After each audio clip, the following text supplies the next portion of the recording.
కూటమిని విమర్శిస్తే రాష్ట్రాన్ని విమర్శిస్తున్నారు వీళ్ళు.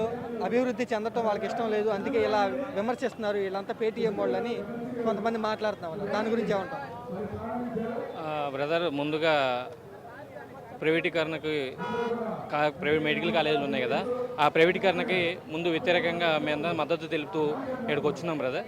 ఇప్పుడు మీరు ఏదైతే క్వశ్చన్ చేస్తున్నారో, ఇక్కడ కూటమి ప్రభుత్వాన్ని తిడితే రాష్ట్రాన్ని మొత్తం తిట్టినట్టు అనేది అంటున్నారు కదా, దానికి యాక్చువల్గా ఈ చంద్రబాబు నాయుడు గారు దాదాపు 20 సంవత్సరాలు ముఖ్యమంత్రిగా చేశారు. ఏమండి చంద్రబాబు నాయుడు గారు, మీరు 20 సంవత్సరాలు ముఖ్యమంత్రిగా చేశారు కదా, ఏదైనా ఒక్క పథకం, ఇదిగో ఈ పథకం నేను తెచ్చాను, ఈ పథకం వల్ల జనాలు లబ్ధి పొందారు అని ఏమైనా పెట్టి మీరు చెప్పే ఒక పథకమైన ఉందా? ఆరోగ్యశ్రీ మేము తెచ్చాం, మా పెద్ద ఆయన తెచ్చాడు. ఫీజు రీఎంబర్స్మెంట్ మా పెద్ద ఆయన తెచ్చాడు. ఏంటి పావల వడ్డీ మా పెద్ద ఆయన తెచ్చాడు. మా పెద్ద ఆయన్ని అందరూ కలిసి పంపించారు దేవుని దగ్గరికి. తర్వాత మా పెద్ద ఆయన పంపిస్తే అయిపోయింది అనుకున్నారు.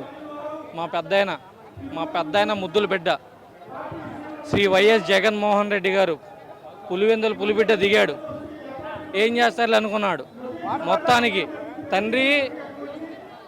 తండ్రిని మించిన తనయుడు ఆయన అన్నాడు కదా, మా నాన్న 2 అడుగులు ముందుకేస్తే నేను 10 అడుగులు ముందుకేస్తాను. సేమ్ అదే సిచ్యువేషన్ జరుగుతుంది. ఆయన 2 పథకాలు పెట్టాడు, దానికి మించి మేము చేసాం. కాబట్టి ఆ మాట అన్నం తప్పు. మీది ఏదైనా ఒక పథకం ఉంటే ఆ పథకం చెప్పండి. ఎవరైనా పెట్టిన పథకాల పేర్లు మార్చేసి ఈ పథకం మేము తెచ్చానని చెప్పుకోవడం సిగ్గుచేటు. అది ఫస్ట్ ఆఫ్ ఆల్ అలాంటి మాటలు మానుకుంటే బాగుండేది. ఇలాంటి చేష్టలు కూడా మానుకొని ఏదైనా మీరు సొంతగా ఆలోచించుకొని ఒక పథకం జనాలకు ఉపయోగపడేది పెట్టండి. మీ తొత్తులుగా వచ్చిన వాళ్ళకో, మీ అనుచరులకో, మీ బంధువర్గానికో, మీ సామాజిక వర్గానికో కాకుండా ఇతరులకి ఉపయోగపడేది. ఎవరైతే బడుగు బలహీన వర్గాల ఆశాజ్యోతి ఎవరైతే ఉన్నారో బడుగు బలహీన వర్గాలు వాళ్ళ వరకు ఉపయోగపడేటట్టు ఏదైనా పథకం చూసి ఆ పథకం ఆలోచించి ఈ పథకం మేము పెట్టానని మీరు చెప్పుకోండి. టోటల్గా ఇప్పుడు మరి సంక్షేమ పథకాలు డబల్ ఇస్తున్నామంటున్నారు బ్రదర్. అమ్మఒడి రావడంలా, అందరికీ రావడంలా. అమ్మఒడి కాస్త తల్లి వందనం చేశారు. ఆ పథకం సృష్టికర్త ఎవరండి? వైఎస్ జగన్మోహన్ రెడ్డి గారు.